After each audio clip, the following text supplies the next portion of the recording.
Hello everyone. सर्वप्रथम सगळ्यांना श्री स्वामी समर्थ. पुन्हा एकदा आपल्या नवीन व्हिडिओमध्ये सगळ्यांचं अगदी मनापासून स्वागत करते. स्वामींचरणी मनोमन प्रार्थना करते की तुम्हाला चांगले आरोग्य स्वामींनी प्रदान करावं. यासोबतच तुमची जी चांगली इच्छा आहे खूप दिवसांपासून ती पूर्ण व्हावी अशी प्रत्येकालाच वाटते. त्या सगळ्यांच्या चांगल्या इच्छा स्वामींनी अगदी लवकरात लवकर पूर्ण कराव्यात. आणि असाच एक उपाय आज इच्छा पूर्ण करण्यासाठी जो आहे त्याबद्दल आपण चर्चा करणार आहोत. म्हणूनच व्यवस्थित नीट व्हिडिओ शेवटपर्यंत ऐका, म्हणजे तुम्हाला याचे सगळा विधी व्यवस्थित समजून घेता येईल. कारण काय होतं, हा जो पौष महिना सुरू झालेला आहे, हा आपल्या मराठी महिन्यातील 10वा महिना आहे.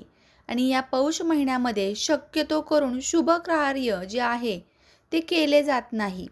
कारण या महिन्यामध्ये सूर्यदेव जे आहेत ते धनु राशीत असतात आणि त्यांचा प्रभाव पृथ्वीवर खूपच कमी असतो. म्हणून ऊन देखील बघा या महिन्यामध्ये खूप कमी असतं. त्या दृष्टीने हा महत्त्वाचा उपवास करण्याचा किंवा सूर्यदेवतांची उपासना करण्याचा असा हा महिना दान आणि उपासनेच्या दृष्टीने खूप चांगला मानला जातो. पौष महिन्यामध्ये सूर्यदेवांची खास करून पूजा आणि उपासना करायची असते.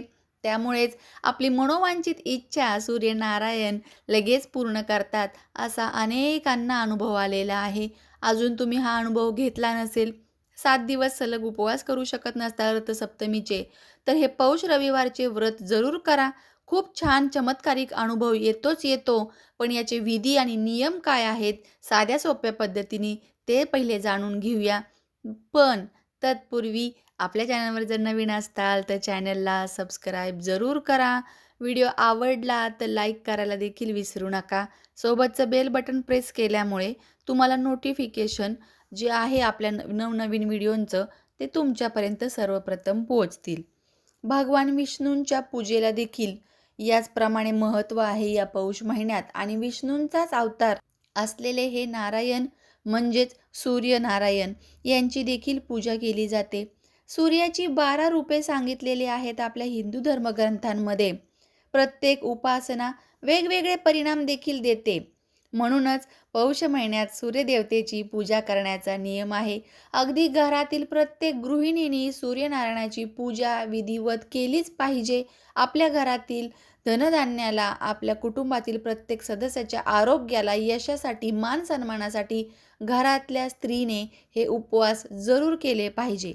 याशिवाय ज्यांची ज्यांची इच्छा आहे, मनोवांछित इच्छा पूर्ण करण्यासाठी असे सगळेजण उपवास करू शकतात, स्त्री पुरुष दोघेही. याला कोणतेही बंधन नाही आहे उपवास करण्यासाठी. फक्त जे पौष महिन्यामध्ये रविवार येतात ना जेवढे, ते तुम्ही धरू शकता. आता मार्गशीर्ष महिना संपला. मार्गशीर्ष महिन्यानंतर अमावस्येनंतरच लगेच पौष महिन्यातला रविवार येत आहे. त्या पहिल्या रविवारपासून कितीही रविवार येऊ देत, 4-5, ते तुम्ही करायचे आहेत कंटिन्यू. सूर्यदेवतांना समर्पित करायचे आहेत हे रविवार. मग यासाठी काय खास आपण सूर्यदेवांची कशी पूजा करायची आहे ते देखील बघायचं आहे. पण तत्पूर्वी काय करायचं आहे तुम्हाला सांगते. संकल्प घ्यायचा आहे रविवारी. आणि जितक्या लवकर आपल्याला अर्घ्य देता येईल सूर्यदेवतांना तितके अधिक चांगले आहे. म्हणजे कोणत्याही परिस्थितीमध्ये सकाळी 9 वाजायच्या अगोदर अर्घ्य द्यायचं आहे आपल्याला सूर्यदेवतांना.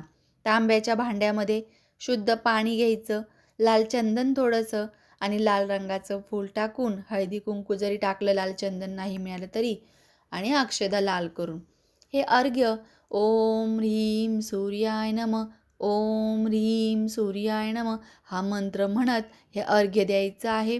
पण हे अर्घ्य देताना हे पाणी आपल्या पायावर, अंगावर याचे शिंतोडे उडता कामा नये, असा तुम्ही याच्यामध्ये काळजी घेण्याचा हा भाग आहे.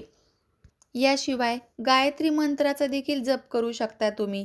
गायत्री मंत्राचा जर जप केला तर कुंडलीतील सूर्याची स्थिती मजबूत होते असे म्हटले जातं. आणि सूर्य जर स्ट्रॉंग असेल आपल्या पत्रिकेमध्ये तर मान सन्मान, यश, गव्हर्मेंट जॉब, सरकारी जॉब जे आहे, नोकरी, ती तुम्हाला मिळणार, म्हणजे हमखास मिळणार. म्हणूनच सूर्य गायत्री मंत्र म्हणू शकता तुम्ही. ओम भास्कराय पुत्रम देही महातेजसे धीमही तन्नो सूर्य प्रचोदयात या मंत्राचा जप करू शकता. या दिवशी काय करायचं आहे, जेव्हा आपण लवकर उठणार आहोत तेव्हा थोडंसं गंगाजल पाण्यामध्ये मिक्स करायचं आणि नारायण नारायण नारायण असे नारायणाचे नामस्मरण करून आपण आंघोळ करायची आहे.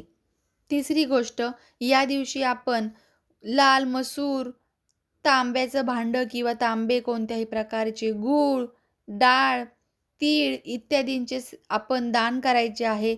लाल रंगाचे कपडे गरजूंना दान करायचे आहे. आणि मग रविवारी उपवास आपल्याला ठेवायचा आहे. शक्य असल्यास उपवास जरूर करा. या दिवशी दिवसभर फलाहार घेऊ शकता. दूध वगैरे फळे तुम्ही घेऊ शकता निश्चितच. मीठ वर्ज्य आहे दिवसभर यामध्ये. याशिवाय सूर्यनारायणाची विधिवत व्रत आणि पूजा कशी करायची आहे ते बघूया. हे झालं उपवासाचा भाग.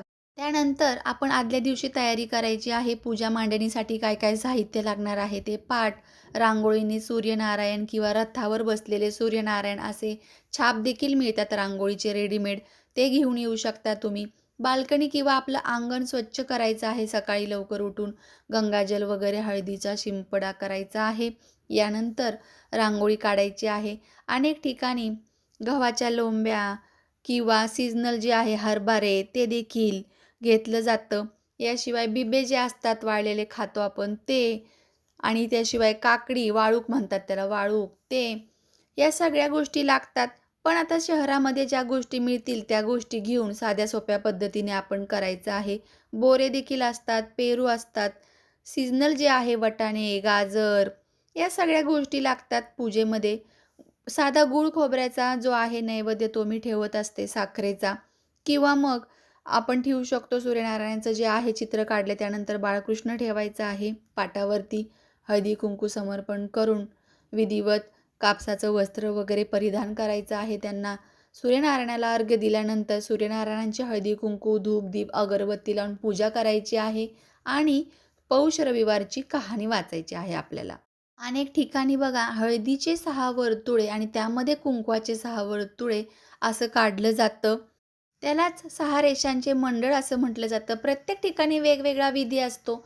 पण सगळ्यात साध्या आणि सोप्या पद्धतीने जर तुम्हाला विधी करायचा आहे, काहीच माहिती नाही आहे, यापूर्वी घरात कुणी केलेलं नाही आहे व्रत, पण इच्छापूर्तीसाठी तुम्हाला ही इच्छा जी आहे की सूर्यनारायणाचं व्रत करावं, तर साध्या सोप्या पद्धतीने तुम्ही प्रत्येक रविवार, पौष रविवार उपवास धरायचा आहे. पाटाभोवती रांगोळी काढून सूर्यनारायणाचं जे रथाचं चित्र आहे ते काढायचं आहे. सूर्याचं चित्र साधं काढू शकता. वरती श्री वगैरे लिहून आणि मग तुम्ही हळदी कुंकू त्यावरती समर्पण करून, फूल अर्पण करून, धूप दीप नैवेद्य जो साखरेचा आहे किंवा दूध साखरेचा देखील दाखवू शकता. इतक्या साध्या सोप्या पद्धतीने देखील तुम्ही पूजा करू शकता. त्यावरतीच अक्षदा, हळदी कुंकू समर्पण करून कापसाचं गेजवस्त्र देखील समर्पण करायचं आहे. अशा सोप्या पद्धतीने 9च्या अगोदर आपल्याला ही सकाळची पूजा करायची आहे. मग त्यानंतर दिवसभर फक्त उपवास धरायचा आहे. कथा जी आहे ती तुम्हाला मोबाईलवरती किंवा छोटंसं पुस्तक कुठेही मिळेल. अगदी 2 मिनिटं लागतात कथा वाचायला. ही कथा फक्त आपल्याला वाचायचं आहे आणि आदित्य हृदय स्तोत्र जे आहे त्याचं पठण करायचं आहे. नाही जमत मोबाईलवरती लावायचं आहे. शक्यतो करून 5 वेळा, 7 वेळा किंवा 11 वेळा आदित्य हृदय स्तोत्र जरूर ऐकावे. याचा खूप छान रिझल्ट येतो. अशा प्रकारे एकदम साध्या सोप्या पद्धतीने मी ज्या प्रकारे विधी करते त्या प्रकारे तुम्हाला मी सांगण्याचा प्रयत्न केलेला आहे. लवकरच जेव्हा मी उपवास करेल रविवारी तेव्हा तुम्हाला ते थोडंसं शेअर देखील करेल.